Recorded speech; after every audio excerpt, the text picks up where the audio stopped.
Boa noite a todos. Prazer enorme estar aqui. Eu sou Alexandra Dias. Eu estou aqui para a gente conversar um pouco sobre os substitutos, né, do enxerto de tecido conjuntivo na manipulação periodontal e periimplantar. Né? Em primeiro lugar, eu quero agradecer muito o convite da Strauma, da BOT, para estar aqui conversando com vocês sobre isso, né? Nesses tempos de isolamento, de afastamento social, nada melhor do que a gente poder ter conteúdo online, né, que a gente possa assistir de casa. Vou conversar com vocês aproximadamente uns 50 minutos e 10 minutos eu vou deixar para as perguntas no final. Então anotem as perguntas, vão mandando, que no final eu vou abrir um site, uma página e vou poder visualizar todas essas perguntas. Bom, eu vou conversar sobre parâmetros clínicos, sobre técnicas, sobre o uso do enxerto de tecido conjuntivo e sobre o uso de substitutos a ele, né? Muito do que eu vou falar está no livro Recobrimento Radicular, né? Que eu e o Sérgio Kahn, a gente publicou no ano passado, no meio do ano. Fico feliz de vocês estarem aqui hoje. Eu acho que a gente precisa sair da zona de conforto, a gente precisa evoluir, a gente precisa acreditar que a gente pode fazer diferente com os nossos pacientes, né? Isso só de vocês estarem aí, isso já é uma prova de que vocês querem isso, né? Então, acho que a gente conhecer novos materiais, testar novas possibilidades dentro, né, da evidência científica comprovada, eu acho que é o caminho que a gente precisa. Então, a gente precisa começar, né, falando de recessão gengival, porque a recessão gengival é a lesão estética, vamos dizer assim, mais prevalente hoje na população. Né? Junto com as lesões cervicais não cariosas, a recessão gengival faz parte, né, das lesões cervicais não cariosas e a lesão é a mais presente na população. A gente tem poucos trabalhos de prevalência de recessão gengival na literatura, mas em termos de lesão cervical não cariosa, a gente sabe que é a doença mais presente, mais frequente na população hoje. Né? Então, aqui a gente tem alguns exemplos, né, de recessões gengivais e recessões periimplantares. Né? Grande maioria aqui em áreas estéticas importantes, né? E que o paciente chega nessa condição e ele precisa, ele quer algum tratamento, seja por motivo estético, seja por medo de perder o dente. As indicações para cobertura radicular são muitas indicações na literatura, né? Sendo a estética, a hipersensibilidade as mais comentadas, as que estão mais presentes na literatura.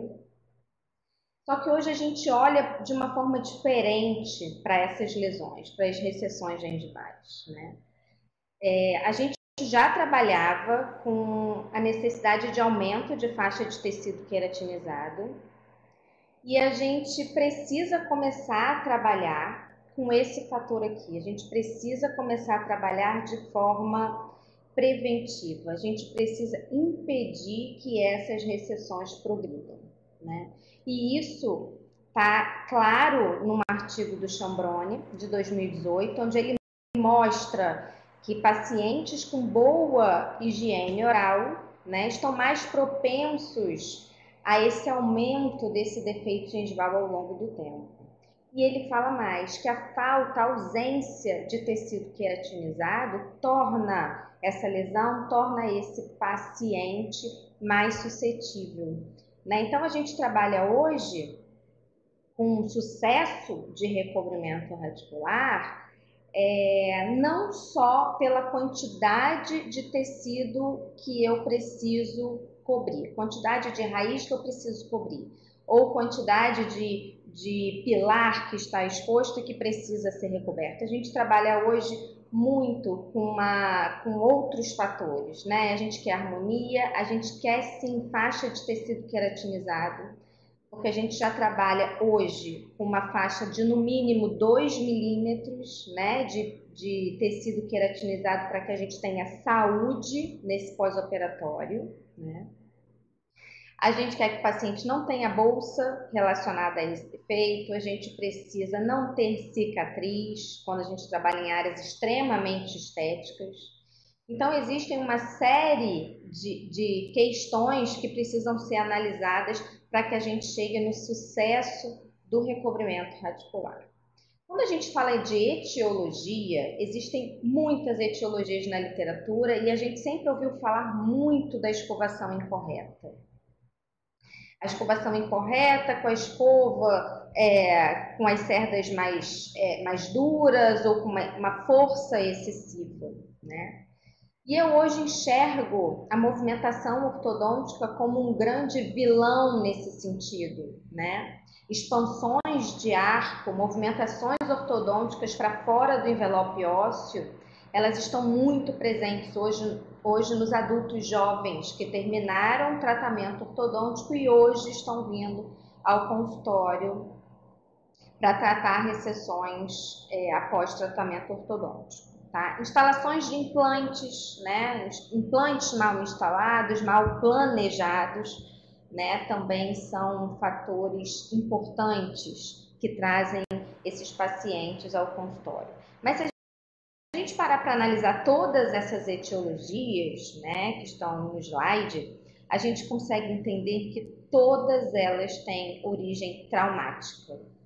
Então, antes da gente resolver o problema, antes da gente se perguntar que técnica eu vou usar, como eu vou resolver isso aqui, eu preciso entender como que o paciente chegou até lá, para ver se esse trauma ele ainda existe ou se ele é um trauma que não está mais presente. Porque se esse trauma ele ainda existir, a gente vai precisar remover esse trauma, tratar esse paciente antes de tratar a sequela que ele apresenta com esse trauma. Se a gente for analisar fatores predisponentes, eu acho que existem alguns fatores predisponentes na literatura, mas a faixa de tecido queratinizado, a ausência dela ou uma faixa muito estreita, ela tem sempre que ligar um alerta vermelho quando a gente está fazendo o exame do paciente. Mesmo aquele elemento aquele pré-molar que apresenta pouca faixa de tecido queratinizado, a gente precisa acompanhar esse elemento, ver se ele não está em trauma, porque aquele elemento é um potencial elemento a apresentar recessão gengival ao longo do tempo, né? Então, a faixa de tecido queratinizado eu considero hoje um grande fator quando eu faço o meu exame clínico no meu paciente. Eu observo muito a quantidade de tecido queratinizado que ele apresenta. E a gente tem trabalhado hoje com um mínimo de 2 milímetros de faixa de tecido queratinizado, gengiva inserida no elemento. Fenótipo periodontal fino, o fenótipo periodontal ele guia o procedimento cirúrgico, ele é a primeira análise clínica que a gente deve fazer, eu acho mandatório a gente entender de fenótipo hoje, não adianta só o periodontista entender de fenótipo, todos os clínicos, todos os profissionais de odontologia, eles têm que entender que tecido eles vão manipular, aonde eles estão trabalhando, até para poder orientar o paciente no dia a dia e com o tratamento que ele vai realizar, né? O paciente com fenótipo fino, ele tem muito mais tendência a deiscências e fenestrações ósseas. É um paciente que tem mais chance de apresentar a longo prazo recessões gengivais, né? Então, nesse caso que a gente está mostrando, olha a transparência desse tecido, como ele é fino, né? Tem ainda esse freio aqui associado a essa recessão. Então, tudo isso a gente precisa avaliar. Olha, paciente aqui com perda de altura de papila, com nenhuma faixa de tecido queratinizado, com freio ali associada a essa recessão e o tecido extremamente fino. Vale lembrar que fenótipo periodontal, como a gente vai falar mais adiante, ele não é só espessura gengival. Quando a gente faz uma análise do fenótipo, embora essa análise ela seja extremamente visual, ela é mais visual do que qualquer outro meio de análise, a gente precisa entender que o fenótipo ele tem que ser avaliado pela espessura gengival, pela espessura óssea e pela quantidade de faixa de tecido queratinizado. Então, esses 3 parâmetros que vão nos dar o fenótipo daquele paciente. Né? Então, quando a gente resolveu escrever o livro, a gente começou pelo capítulo que a gente chamou de checklist. Porque eu e Sérgio, a gente entende que fazer uma bela análise clínica, né, antes de se escolher o que vai fazer, o que vai usar, né, como tratar essa lesão, a gente precisa entender cada uma dessas análises clínicas. Então, o fenótipo periodontal, se existe lesão cervical não cariosa, ou seja, se eu tenho perda de estrutura coronária, se eu tenho somente recessão gengival ou se eu tenho ambos. Eu preciso entender da classificação das recessões, eu preciso entender se eu vou trabalhar em recessões isoladas ou múltiplas. Eu preciso analisar a faixa de tecido queratinizado, como a gente já disse. Eu preciso entender se o paciente tem perda de tecido interproximal, ou seja, se ele perdeu papila já. Como é que é o tamanho dessa papila, se eu estou diante de uma papila larga, se eu estou diante de uma papila estreita. Então, todas essas características são muito importantes, né? E o posicionamento no dente na arcada, né? Se esse dente está mais vestibularizado, se ele está dentro do envelope ósseo ou não, né? Então, como a gente já falou, como eu já falei aqui, o fenótipo, ele é mandatório, né? A gente saber analisar, a gente saber classificar, a gente entender aonde a gente vai mexer, seja para periodontista, para implantodontista, para o clínico, para o ortodontista, todos precisam entender hoje de fenótipo periodontal. E quando a gente fala de fenótipo, hoje a gente trabalha com a última classificação de fenótipo que existe na literatura. Né? Existem algumas classificações de fenótipo periodontal e o DeHook foi o último que fez a classificação que a gente usa até hoje, né? Ele fez a classificação em 2009. Então, ele classificou os pacientes em 3 tipos de fenótipo periodontal, né? Então, a gente tem o A1, que é o fino e festonado. Então, é um paciente que tem o tecido muito fino e o osso festonado, o osso bem fino também, de forma com que a gente consiga visualizar essas ondulações. A gente consegue visualizar a espessura da superfície radicular, o volume das raízes através do tecido. O fenótipo B é o extremo oposto do fenótipo A1, né, onde a gente tem gengiva espessa e osso plano. Né? Então, a gente não vê aquele osso festonado, o tecido gengival normalmente é bem espesso, tem uma ampla faixa de tecido queratinizado. E no fenótipo A2, que a gente pode chamar de intermediário também, é o que a gente tem mais dificuldade de classificar e é o que a gente precisa ter mais cuidado ao se tratar. Porque como ele é o fenótipo que pode levar você ao erro, na dúvida, tratem como se fosse fino. Se vocês não tiverem certeza que um fenótipo é espesso, vocês vão tratar como se ele fosse fino, para que você minimize o seu erro e traga maiores chances de sucesso no tratamento que você faz. Mas o fenótipo A2 é o espesso, porém festonado. Então, é um fenótipo que ele pode ter o tecido mais espesso e o osso ele pode ser mais fino, pode ser festonado. Mas também a gente pode observar isso de forma ao contrário, a gente pode ter um osso mais plano e o tecido bem fino sobre esse osso plano. Então, na dúvida, tratem sempre como se fosse mais fino o tecido. A gente trabalha, nós periodontistas, quem trabalha com cirurgia plástica periodontal, quem trabalha em manipulação de tecido, trabalha muito em tecidos finos. Por quê? Porque os tecidos, os periodontos mais finos, que apresentam deiscências e fenestrações ósseas, por exemplo, são os periodontos que têm maiores chances de apresentar recessões gengivais e periimplantares. Bom, gente, desculpa, não sei se foi a internet, o que aconteceu, não sei aonde que vocês começaram a não me ouvir, mas eu voltei no slide. Então, eu estava falando que a nova classificação, descrita por Kyrie em 2011, dividiu essas recessões gengivais não mais em 4 tipos, mas em 3 tipos. Então, na recessão tipo 1, RT1, ele juntou as duas classes, a classe 1 e 2 de Miller. Então, todas as recessões gengivais que não possuem perda óssea interproximal, ou seja, onde eu tenho as papilas íntegras, eu vou chamar de RT1.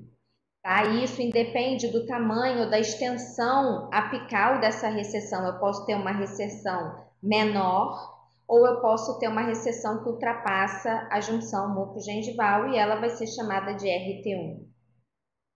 Já na recessão RT2, eu já tenho uma perda óssea interproximal. Essa perda óssea interproximal, ela vai ser medida agora na recessão RT2 da junção cemento-esmalte interproximal. E a gente vai medir isso clinicamente, a gente vai pegar a nossa sonda periodontal e vai medir essa distância, porque se eu tenho perda óssea interproximal, eu tenho a JCE interproximal visível, certo? Então, eu vou medir a JCE interproximal até o fundo do sulco. E vou depois medir o tamanho da minha recessão. Se essa medida interproximal for menor do que o tamanho da recessão, eu vou estar diante de uma recessão tipo 2 ou RT2 de Cairo. Agora, se essa perda interproximal, ou seja, essa medida da JCE interproximal até o fundo do sulco interproximal for maior do que o tamanho da minha recessão, eu vou estar diante de uma recessão RT3. Por que isso é importante? Porque quanto maior a minha perda óssea interproximal, mais difícil de eu conseguir bons resultados, né? Então, se eu estou diante de um paciente que não tem perda óssea interproximal, ou seja, eu estou diante de um paciente RT1, eu sei que eu posso conseguir 100% de cobertura radicular. Alguns profissionais vão conseguir essa cobertura radicular com um procedimento apenas, porque eles têm mais treinamento. Outros profissionais vão precisar de 2, de 3 cirurgias para alcançar. Mas o que eu quero dizer com isso é que é possível. Então, vocês podem e devem falar ao paciente de vocês que quando vocês não tiverem, quando vocês não tiverem perda óssea interproximal, a gente consegue sim recobrimento de 100%, independentemente do tamanho dessa recessão. O que já não acontece na RT2 e na RT3, certo? Ou nas classes 3 e 4 de Miller. Vamos seguir adiante, vamos falar agora das lesões cervicais não cariosas. Paulo Vinícius Soares fala brilhantemente sobre isso. Eu não estou aqui para entrar nessa aula, eu não quero dar uma aula de lesão cervical não cariosa, eu estou aqui para dizer que elas existem, que elas estão muito presentes, que elas são extremamente presentes em pré-molares superiores, né, como nessa foto.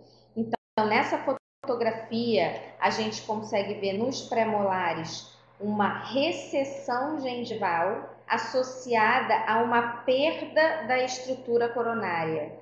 Como é que eu sei isso? Porque eu não consigo visualizar a JCE.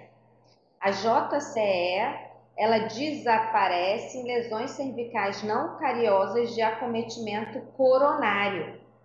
Então, antes de eu propor um tratamento para esse paciente, eu preciso analisar essa lesão cervical não cariosa e entender aonde o meu paciente vai se encaixar. Por que ele tem essa lesão? Que trauma está acontecendo ali ou que outra etiologia pode estar acontecendo que o meu paciente apresenta essa lesão cervical não cariosa.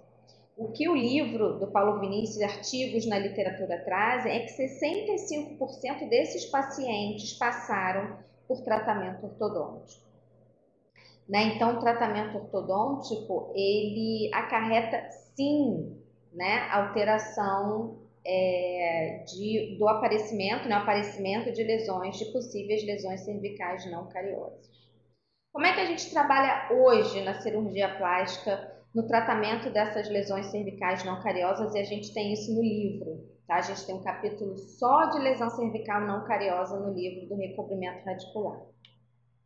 Se eu tiver diante de um paciente que tem somente lesão coronária, o tratamento vai ser somente restaurador. Então, eu vou restaurar com uma resina composta, eu vou restabelecer a JCE que foi perdida.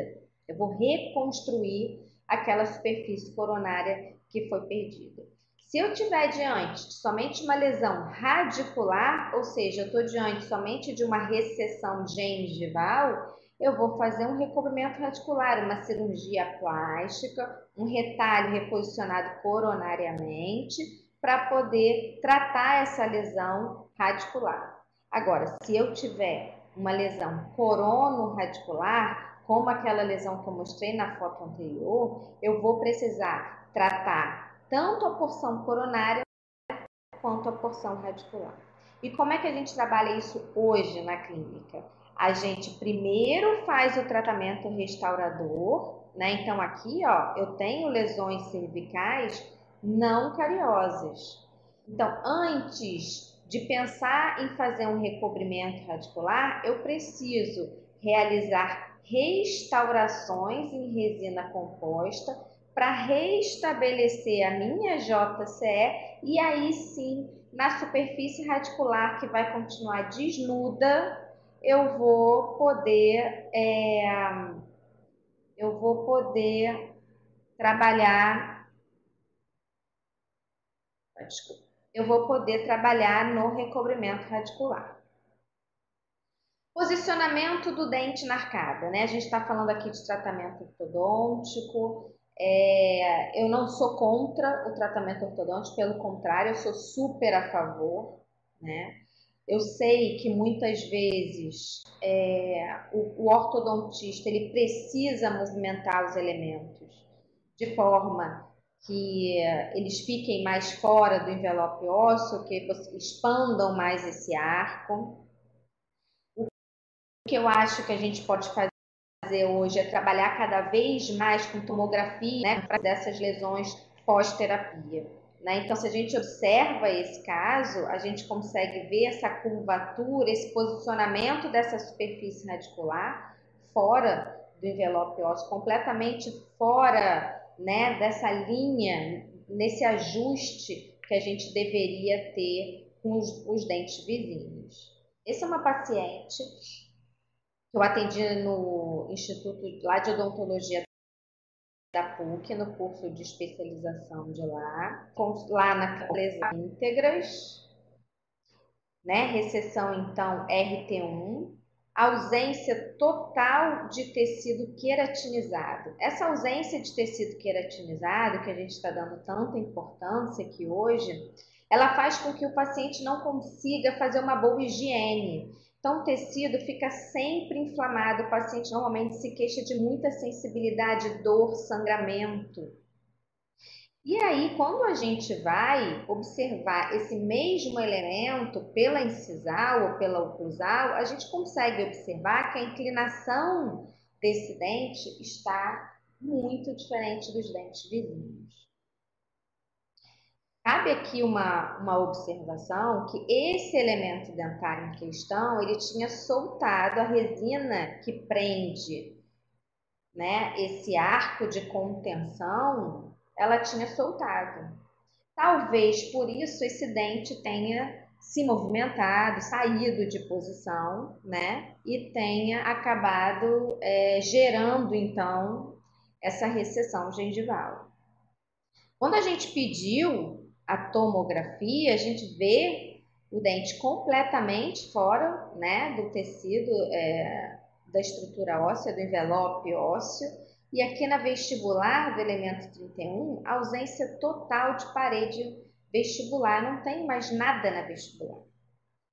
Então, a nossa ideia nesse caso, isso é uma coisa que a gente tem discutido muito com vários ortodontistas que trabalham e que trabalham com a gente, o que a gente faz primeiro? A gente encaminha para a orto para devolver esse dente para o envelope ósseo ou a gente trata esse dente, esse elemento, esse tecido, deixa ele mais saudável para que haja essa movimentação, né? Não resta dúvida que nesse caso a gente precisa trazer esse dente de volta para o envelope ósseo. A gente precisa colocar esse dente no osso novamente. E foi o que a gente fez. Na verdade, foi um pedido do próprio ortodontista que a gente colocasse primeiro uma faixa de tecido para que desse mais segurança na movimentação ortodôntica que estaria por vir. Tá? Então, mesmo a gente não conseguindo aqui, com uma cirurgia, o recobrimento total da lesão, a gente consegue uma faixa de tecido queratinizado que deixa o paciente muito mais saudável para qualquer outro passo que viesse a seguir, né? A gente trabalha, por que a gente trabalha com enxerto, né? Porque a gente precisa modificar o fenótipo periodontal naquela área. Então, se eu não precisar fazer modificação de fenótipo, eu não tenho necessidade de usar nenhum tipo de enxerto ou substituto. Eu simplesmente posso fazer um reposicionamento coronário de um retalho. Mas quando há necessidade de modificação de fenótipo, a gente precisa trabalhar com algum tipo de enxerto. E o enxerto de tecido conjuntivo, ele continua sendo o nosso padrão ouro. Tá? Isso é o que os trabalhos trazem e a gente continua trabalhando dessa forma. Acontece que o maior dos sonhos seria a gente ter um substituto para o enxerto de tecido conjuntivo. E existem alguns substitutos no mercado, né? Então aqui, antes da gente falar dos substitutos, vou mostrar para vocês mais um caso que está no livro também do recobrimento radicular, de um canino com uma recessão gengival, uma recessão também RT1, né, onde a gente fez o passo a passo, utilizamos uma técnica que a gente chama no livro de Bruno com modificação ou campos, né, onde a gente trabalha com duas incisões, uma em base de papila e outra na altura da recessão, retalho dividido, remoção do enxerto de tecido conjuntivo, né, então existem várias formas também da gente remover esse enxerto de conjuntivo. Remoção do enxerto, tratamento desse enxerto de tecido conjuntivo, ele colocado na superfície radicular, ou seja, no leito receptor, né, junto com matriz derivada de esmalte, tá, nesse caso, que é o Endogain, e a sutura, né? Então, depois da sutura, a gente tem o pós aqui imediato, fechamento bordo a bordo do tecido, um pós-operatório de 7 dias, a gente precisa esperar esse tecido cicatrizar. Normalmente a gente remove a sutura com 14 dias, então aqui 15 dias, dia que o paciente voltou para remover essa sutura, o palato com 7 dias, o volume que a gente conseguiu com enxerto de conjuntivo com 15 dias e o pós-operatório, pré e pós-operatório, tá? Então sim, a gente consegue ganhar faixa de tecido queratinizado e recobrimento radicular com enxerto de tecido conjuntivo. Mas algumas vezes eu preciso usar um substituto, né? E por que eu preciso usar um substituto? Em que momento eu vou precisar usar um substituto ao invés de usar um enxerto de tecido conjuntivo? Né? Então, se o paciente tiver um palato muito raso, eu posso sim preferir usar um enxerto de tecido conjuntivo. Se um paciente não quiser, ele se negar, ele não quiser mexer numa segunda área cirúrgica no palato, também pode ser uma indicação para um substituto. E quando eu tenho uma área receptora, ou seja, eu vou fazer muitos elementos, eu tenho uma área receptora muito extensa, eu posso também dar preferência a um substituto do enxerto de tecido conjuntivo. Né? Então, esse é o mucoderme. O mucoderme é uma membrana de colágeno da Boots, né? Eu acho que para a gente escolher o substituto onde a gente vai trabalhar, a gente precisa fazer uma análise da literatura. Então, existe muita literatura, tá, disponível sobre membranas de colágeno, sobre o mucoderme especificamente. Mais trabalhos são necessários, sim, porque a gente sempre precisa de pesquisa. A gente precisa ainda testar muito os substitutos todos, né? Ele é uma alternativa ao enxerto de tecido conjuntivo, né? A gente diminui o tempo de cadeira do paciente, a gente diminui as complicações pós-operatórias do paciente, né? Também. O mucoderme é uma membrana de colágeno, ele pode ser suturado, ela pode ser uma matriz, né, colágeno, ela pode ser suturada, ela pode ser usada parafuso, pino, ela pode ser adaptada ao defeito, né? Então eu posso cortar, eu posso adaptar essa matriz da melhor forma possível no meu defeito. Eu posso usar na técnica de tunelização, ou seja, ela não vai rasgar se eu puxar essa matriz por dentro do túnel, né? Ela cicatriza de 6 a 9 meses, né? Então a gente precisa prestar atenção nisso, eu não posso ter pressa, isso é uma coisa muito real para quem trabalha com manipulação de tecido, a gente não pode ter pressa. Nada é para ontem, nada vai ficar pronto daqui a um mês. A gente precisa esperar essa cicatrização.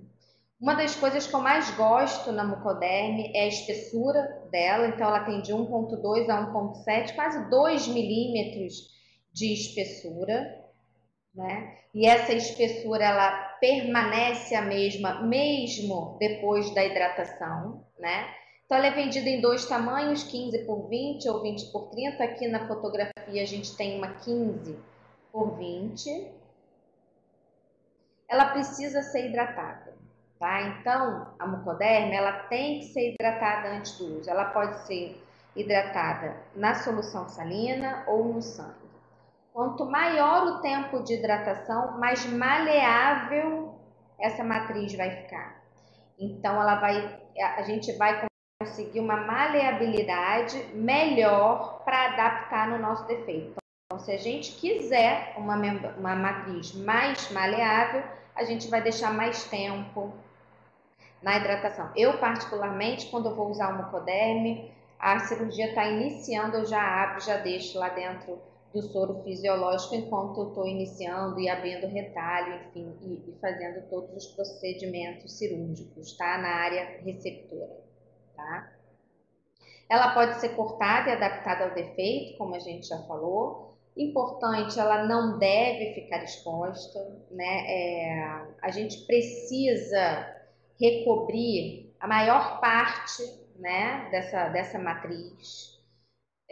Não vou dizer para você que se você deixar 1 milímetro, 2 milímetros exposto, você vai perder toda a sua cirurgia, mas quanto mais você conseguir recobrir, maior chance de sucesso, tá?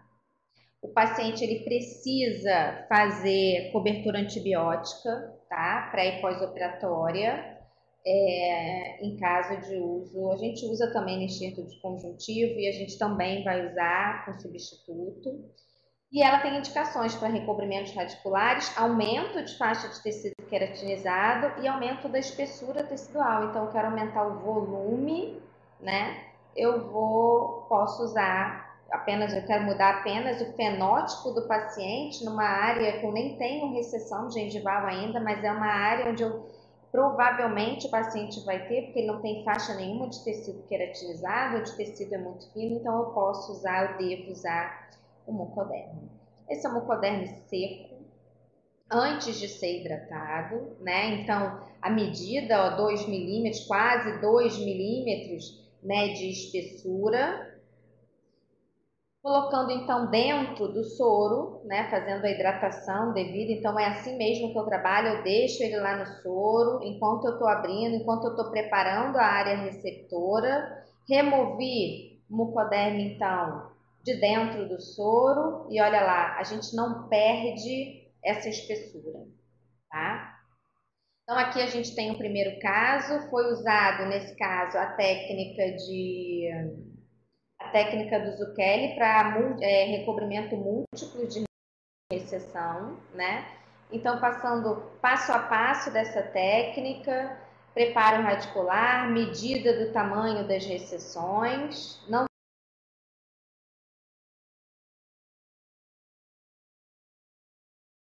são recessões muito extensas, mas são recessões que dão visões oblíquas, certo? Inclinadas no dente de maior, inclinadas pro dente, né? Convergindo para o dente, para o elemento com maior defeito. Abertura do retalho primeiro, então um retalho dividido nessas papilas que a gente chama de papila cirúrgica, né? Então nesse primeiro momento a gente divide o retalho e aqui a gente usando uma lâmina de bisturi, uma microlâmina de bisturi. O retalho total, depois no segundo momento, né, a gente vai passar então, trocar o instrumento e fazer um retalho total e depois a gente vai voltar a dividir esse retalho de forma mais superficial para que a gente consiga trazer esse retalho muito coronário. Tá? Então, testando esse retalho para ver se ele está descendo o suficiente, ele precisa recobrir todas as papilas, as pontas das papilas, porque as papilas serão desepitelizadas. Então, elas serão recobertas totalmente pelo meu retalho, né? Então, fazendo uma biomodificação agora da superfície radicular, a gente usa o EDTA 24%, que é o pré-gel da Straumann. Deixa 2 minutos sobre as superfícies radiculares e depois lava com bastante solução salina. Logo após a biomodificação, a gente vai aplicar o Endogain, né? Então, medindo aqui, ó, antes, medindo o tamanho, né, da matriz que a gente vai usar. E o Endogain, que é a matriz derivada de esmalte, uma melogenina, né, que foi criada para aumentar o poder regenerativo nas cirurgias e nos tratamentos periodontais.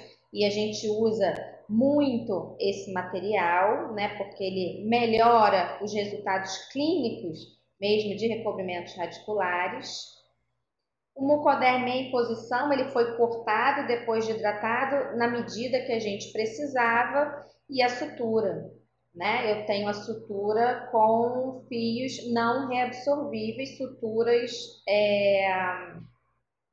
suturas em suspensório, tá? Com fios não reabsorvíveis, um nó para a palatina para que depois eu consiga remover, né? Então eu tenho a matriz totalmente suturada no meu defeito e agora eu vou recobrir essa matriz com o meu retalho, certo? Esse fio é um fio da Resorba, né? É um Resolon, uma poliamida, um fio de poliamida, 6 zeros, tá? E ele foi utilizado nessa cirurgia. Ele não é um fio reabsorvível, certo?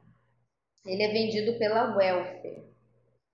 E depois a aplicação do Endogain sobre, né, a sutura. E por que a gente faz isso? Porque melhora muito essa cicatrização. A gente também consegue já essa resposta na literatura, tá? Eu tenho aqui para vocês, se vocês botarem o celular, a câmera do celular nesse QR Code, vocês vão poder ver a cirurgia, o vídeo dessa cirurgia que eu acabei de mostrar, tá? Então é só colocar esse QR Code e que vocês vão conseguir abrir na nossa página do YouTube da DK Sorrisos essa cirurgia e várias outras cirurgias que a gente tem lá, tá? Pós-operatório de 7 dias, 15 dias, né, com cobertura total. Olha a quantidade de volume que a gente conseguiu com o mucoderme, a espessura.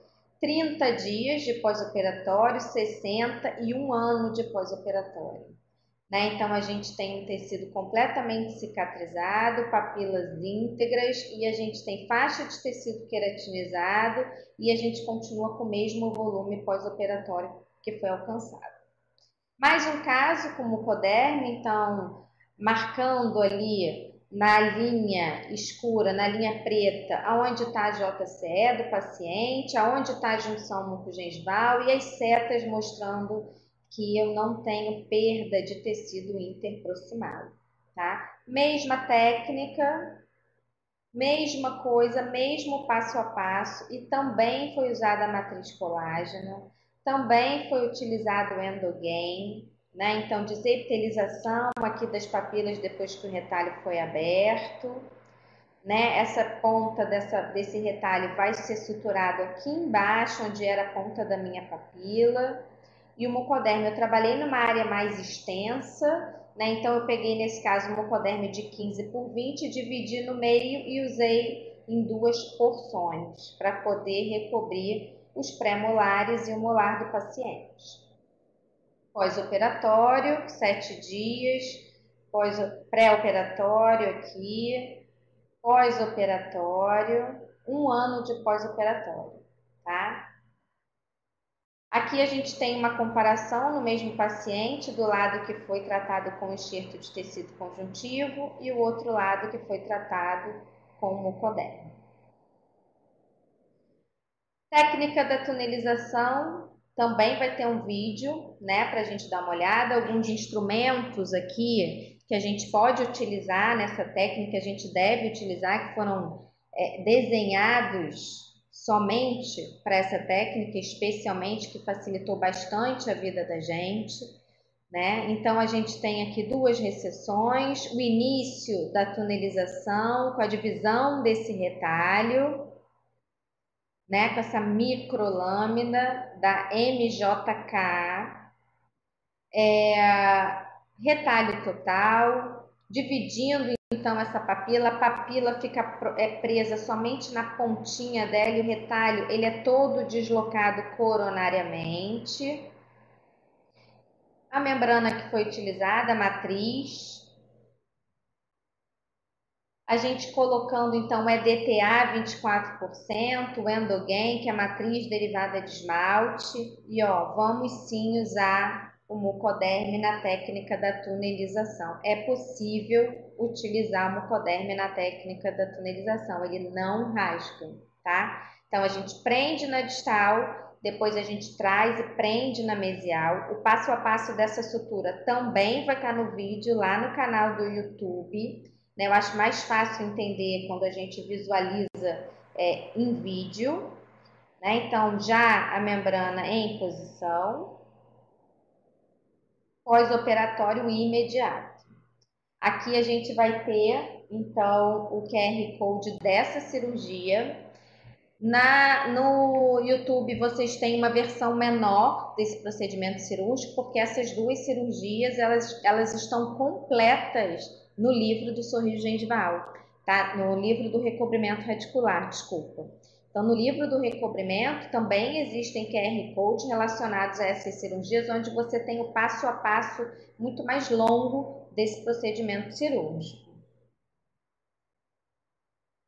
Vou passar aqui por causa do tempo. Pós-operatório de 7 dias, 15 dias. Olha o volume, mais uma vez, que a gente consegue. 60 dias, 12 meses de pós-operatório. Certo? Vamos pré e pós-operatório. Existem os defeitos periimplantares, né, que a gente não está longe disso, isso é uma realidade hoje no nosso consultório, né? Quem trabalha com manipulação tecidual, quem trabalha com implante, sabe que hoje a estética, a exigência do paciente não é somente pela qualidade da coroa ou pela simples instalação do implante, né? Então a gente cabe essa pergunta: o que é sucesso hoje na implantodontia? A gente sabe que a osseointegração e a função, elas são extremamente viáveis, né? A gente consegue trabalhar de forma segura na instalação de implantes, mas o que importa mesmo hoje é a estética dos tecidos periimplantares, é isso que a gente quer, é isso que o paciente busca, né? Como é que a gente consegue isso? Não adianta eu ter uma coroa clínica, uma coroa super bem realizada, porém eu tenho um implante numa boa posição, um implante de boa qualidade, o material da coroa de excelente qualidade, o técnico, o protesista, o técnico de prótese dentária maravilhoso, tudo maravilhoso, o protesista maravilhoso, mas eu tenho uma falta de tecido que é o que vai incomodar o paciente, é o que vai deixar o seu tratamento a desejar. O que eu faço agora, né, nesse caso? Como é que a gente trabalha? Então, a gente sabe hoje que para trabalhar com implante, a gente precisa entender que a gente precisa criar um contorno da margem gengival adequado e completa a formação de papila, né? Então, esses dois fatores são extremamente importantes e são muito difíceis, né? Então, o que a gente quer hoje é uma restauração indistinguível, sim, que é possível com as cerâmicas que são realizadas hoje com os trabalhos lindos que a gente vê dos protéticos, né? A gente precisa de um tratamento estável ao longo do tempo, ou seja, o que é mais estável em termos de tecido, é um tecido fino ou um tecido mais espesso, né? Então a gente precisa de um tecido mais espesso para que ele seja mais estável ao longo do tempo. A gente precisa ter cor, forma, tamanho e posição do dente adequados, a gente precisa ter papila interproximal, certo? E a gente precisa trabalhar todos esses processos para a gente conseguir um bom resultado, né? Então, alguns fatores que influenciam na posição da papila, o espaço biológico, a distância do osso interproximal e a distância interproximal, né? Entre dente, implante com outro implante, né? A gente já sabe isso, eu não vou entrar nesse mérito aqui, mas a gente sabe que papila vai depender muito disso. E a margem gengival, a qualidade da margem, a gente conseguir um contorno adequado, elas vão ser influenciadas, a gente vai conseguir isso através do fenótipo periodontal, através da espessura da cortical óssea vestibular, porque sim, faz diferença, não existe o que é mais importante, se é osso ou se é tecido. Quando a gente fala de espaço vestibular, o osso vestibular é extremamente importante, necessário, e o tecido também é extremamente importante, necessário, né? A técnica cirúrgica que a gente vai utilizar para manipular esse tecido para que a gente tenha melhor resultado com menor chance de cicatriz, posicionamento do implante, o tipo do implante que a gente vai utilizar, né? Então hoje a gente dando preferência aos implantes com menores diâmetros e localizados numa porção mais palatina, né? Essa parte toda protética, a importância da gente trabalhar nas restaurações provisórias com zona crítica e subcrítica para que a gente possa manipular esse tecido periodontal, periimplantar de forma adequada, né? A gente sabe hoje, claro, que o enxerto de tecido conjuntivo colocado em áreas periimplantares, ele tem os resultados menos previsíveis, né, do que quando a gente trabalha sobre dentes, né? A vascularização ali é muito reduzida e isso faz com que a gente tenha menor previsibilidade e resultados não tão bons quanto a gente tem sobre dentes. Então, veja bem, em áreas periimplantares, como a gente trabalha hoje, com enxertos mais espessos. Porque já que eu tenho menos vascularização, eu preciso de enxertos mais espessos para no final eu ganhar o tanto de volume que eu preciso no implante. Tá? Então a gente tem resultados bons, né, no primeiro momento, mas depois que o tecido vai sofrendo maturação, a gente vai observando clinicamente essa perda de volume. Então a gente precisa trabalhar com implantes com menores diâmetros e enxertos mais espessos.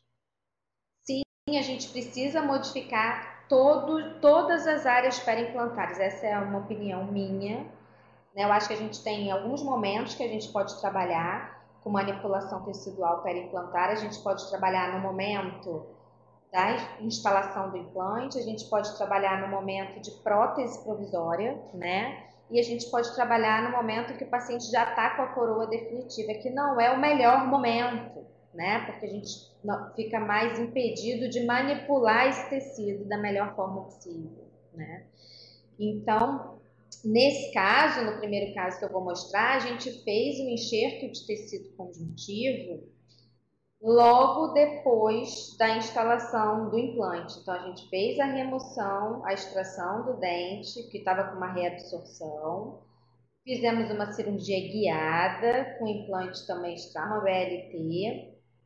Foi colocado o implante, a gente removeu 2 enxertos de tecido conjuntivo. Um para ser colocado na vestibular e um para ser colocado para fechar o espaço. Eu queria deixar aquele implante fechado lá dentro. Eu ia usar uma prótese adesiva. Então, aqui eu tenho um enxerto de tecido conjuntivo na vestibular, já preso na vestibular, né, afastando esse tecido para a gente colocar o enxerto ósseo, então, para preencher todos os gaps ao redor desse implante que foi instalado. E depois, no final, usei um enxerto para poder fechar esse espaço. Existem outras formas de trabalho, essa foi uma das formas que a gente fez essa opção. A gente não trabalhou com prótese, com captura de prótese imediata, né, por falta de torque no implante. Então, esse é o resultado final do primeiro procedimento cirúrgico, paciente ainda, né, com a prótese adesiva, já com um resultado de tecido interessante, mas a gente queria mais volume, então a gente abriu no segundo momento, fez mais um enxerto de tecido conjuntivo e a gente ganhou um volume bem interessante para começar a trabalhar agora essa porção protética dele, tá? Ele está nesse momento agora. Outro caso, né, que eu tenho aqui de instalação de implante pós-exodontia, né, então incisivo lateral, esse paciente fraturou esse elemento acho que no dia 23 de dezembro, enfim, foi bem próximo do Natal, instalação de implante, né, já com um cicatrizador, e aqui eu usei o mucoderme. E eu acabei de falar para vocês que quando eu trabalho com implante, se o paciente tem um fenótipo fino, eu quero mais volume, certo? Então, o que que eu fiz? Eu peguei o mucoderme, dividi esse mucoderme e suturei um sobre o outro. Então, em vez de eu ter um volume de 2 milímetros, eu tenho 4 milímetros de matriz aqui para ser inserida dentro do meu defeito na parede vestibular, para eu poder ganhar mais volume, certo? Então, aqui, ó, trabalhando com volume maior, aqui já instalado, certo? A matriz, o implante, o enxerto ósseo todo preenchendo esse gap. E o pós-operatório que a gente consegue, ó, 20 dias depois. Esse paciente também está em fase agora de moldagem para a gente instalar já a coroa definitiva. Mais um caso de fratura do elemento 11, um elemento também bem estético, fratura da cortical óssea vestibular, então eu sabia que eu não tinha osso na vestibular, exodontia desse elemento, cirurgia guiada, né? Também, né, esses guias foram feitos pela Smart Solution, todos eles, cirurgia guiada, implantes trauma, é um incisivo central e eu optei por um implante 3.3, tá? Para que eu pudesse trabalhar bastante ali no volume de tecido depois. Então, preparo, né, depois da utilização das brocas, antes da instalação do implante, né? Então, o implante sendo colocado mais palatinizado. E depois do implante instalado, aí sim a gente vai poder mexer nessa porção de tecido na vestibular para a gente conseguir mais volume e estabilidade dessa margem, porque o meu medo, a minha preocupação nesse caso é que eu não tinha parede óssea vestibular, né? Então eu precisava manter essa parede, essa margem gengival no local. Eu não queria ter retração dessa margem gengival, eu não queria que ela migrasse apicalmente no pós-operatório, né? Então, mucoderme, colocado em posição, usei de uma forma longitudinal, né? Porque eu queria que essa matriz chegasse mais apical possível, até o limite aonde eu precisava, ela sendo inserida. Ela em posição, junto com o enxerto ósseo, preenchendo todo esse gap. E aqui uma prótese provisória que foi capturada no mesmo momento, né? Com ajuste oclusal feito para paciente não morder em cima, enfim, com todos os cuidados que a gente precisa. A gente já está aí no pós-operatório de uns 3 meses, a gente tem a margem gengival mantida na posição que a gente quer, né? Então, essa paciente já está pronta para que a gente comece a manipular e fazer moldagem para prótese definitiva. Então, a gente conseguiu manter, estabilizar, né, essa margem sem perda de tecido interproximal e sem recessão dessa margem gengival no pós-operatório. E aqui o último caso da Isadora. A Isadora é uma paciente, uma aluna, foi aluna, hoje ela é dentista, já formada, da Universidade Veiga de Almeida. E o Diego Zimmermann, que trabalha lá comigo, me chamou e falou: Alexandre, eu fiz um implante na Isadora de urgência, né? Que ela teve uma fratura de um pré-molar e agora eu preciso que a gente manipule. Então, nesse caso da Isadora, a gente vai manipular o tecido no momento que eu já estou com a provisória instalada, diferentemente dos outros casos que a gente viu anteriormente, né? Então, a gente consegue visualizar bastante perda aqui de estrutura vestibular, abertura, né, remoção da coroa provisória, né? E ali o abaulamento que a gente tem dessa porção vestibular desse tecido. Início, então, do procedimento cirúrgico, novamente uma microlâmina Viper da MJK, para a gente fazer o acesso, né, e criar esse túnel para a gente poder inserir o tecido conjuntivo, né? Então, abertura do túnel,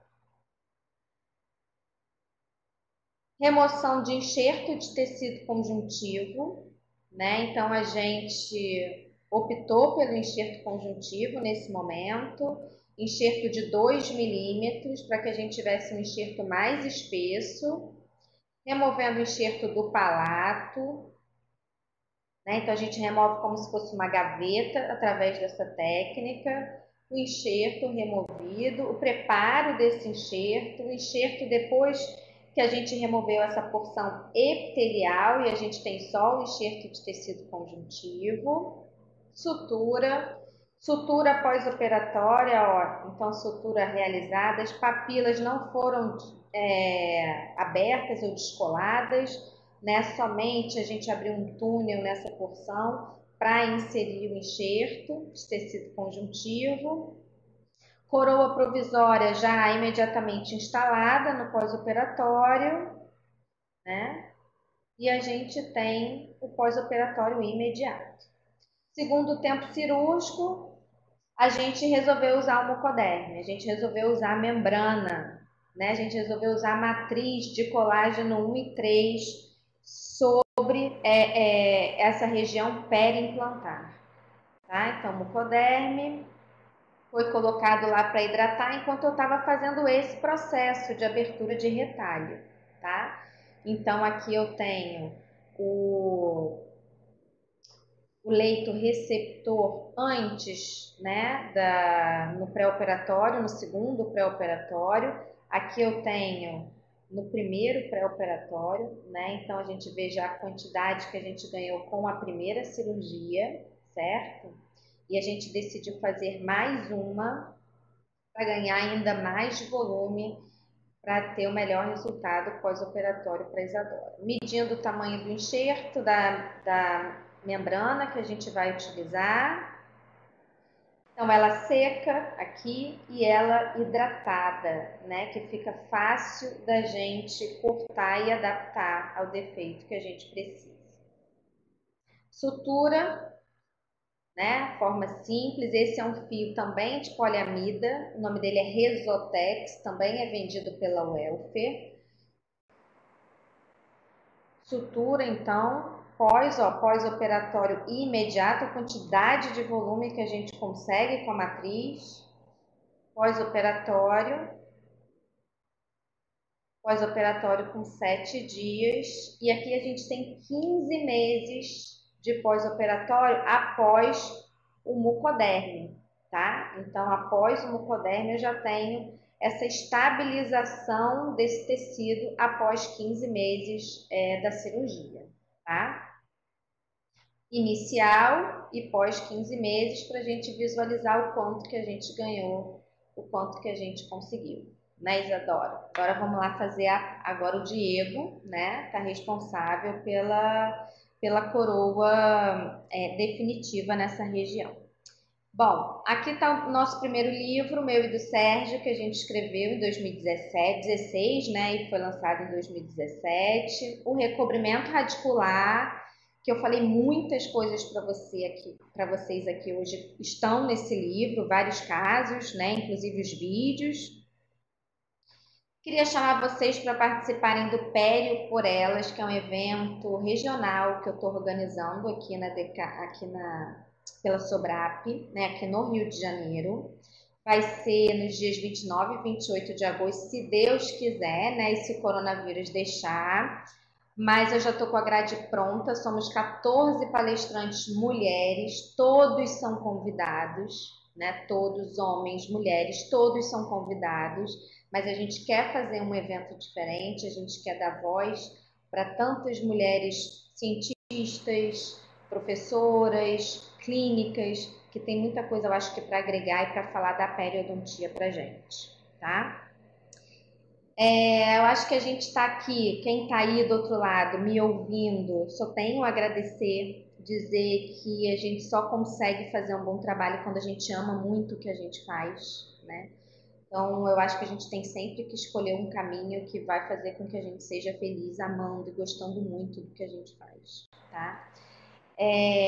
Tirando isso, eu queria passar os contatos, né, da DK Sorrisos, dizer que a gente está online sempre, eu e o Sérgio, a equipe da DK, para tirar dúvidas que vocês queiram, que vocês tenham.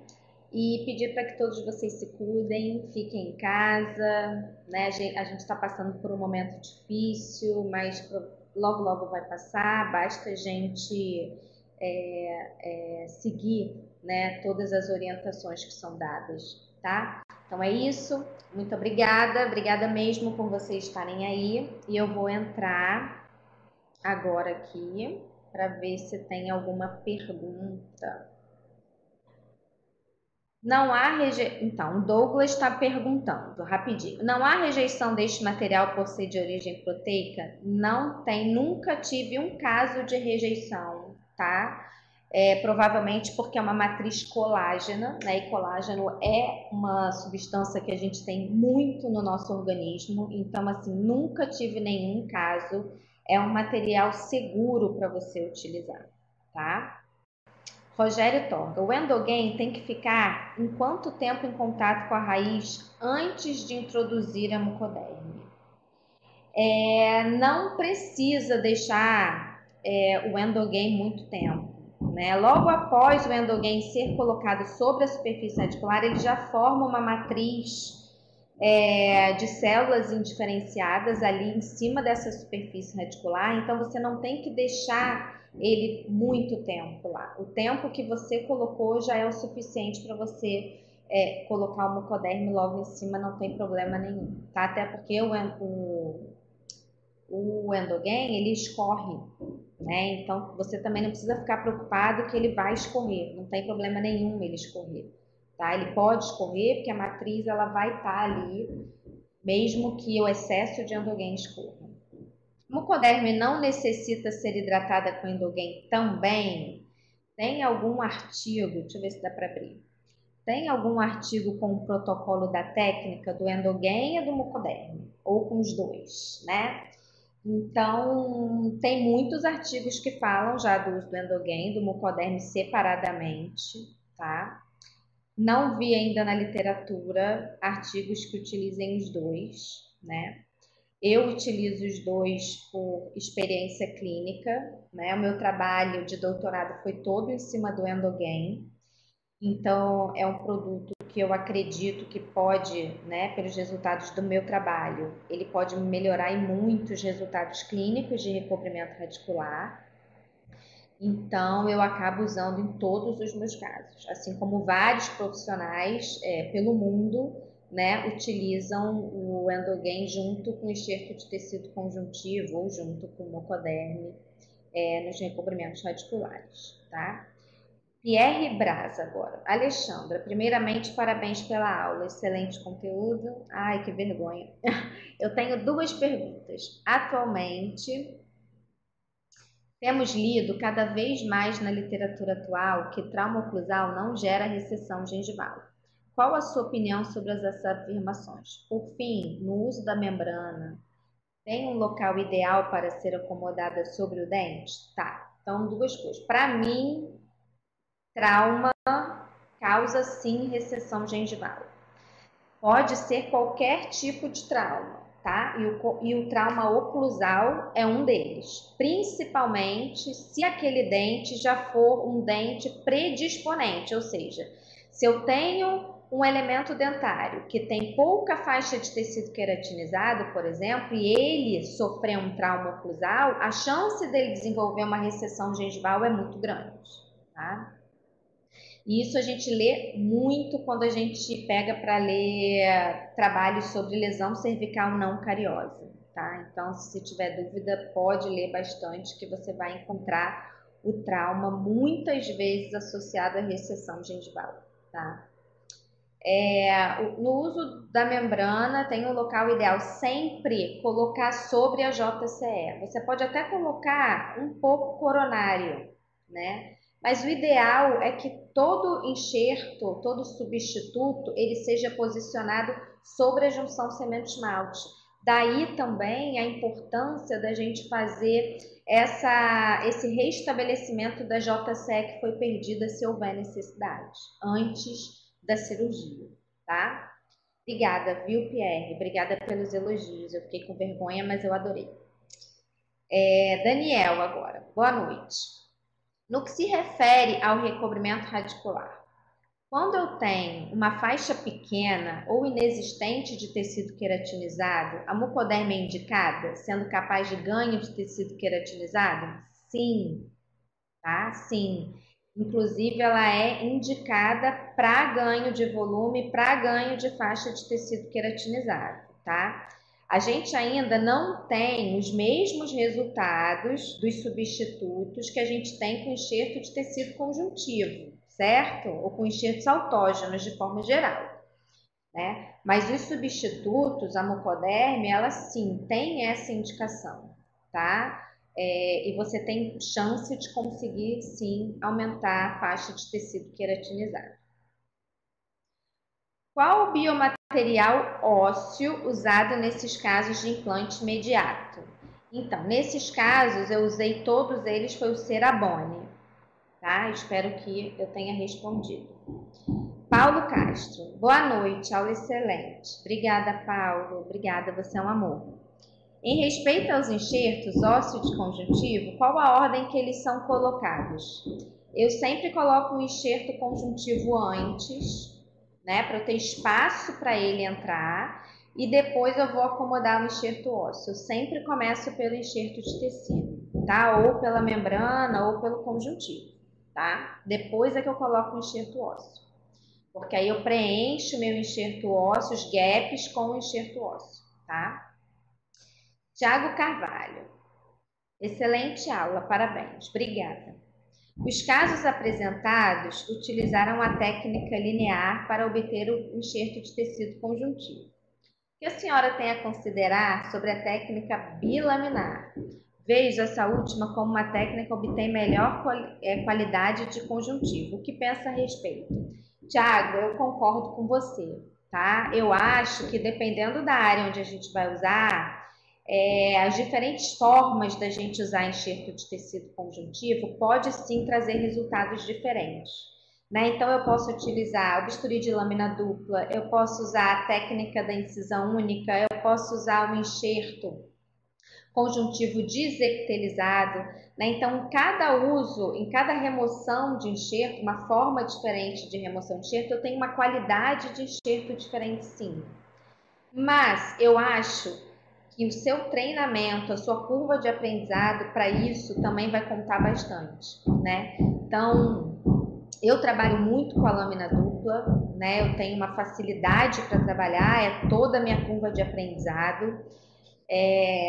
Mas eu acho sim que você tem que adaptar o seu enxerto ao seu defeito, ao leito receptor. Então, se você precisar de um enxerto mais fibroso, mais denso, talvez a lâmina dupla não seja a melhor solução. Talvez você precise fazer um enxerto conjuntivo desepitelizado, por exemplo, que vai te dar um enxerto mais denso, certo?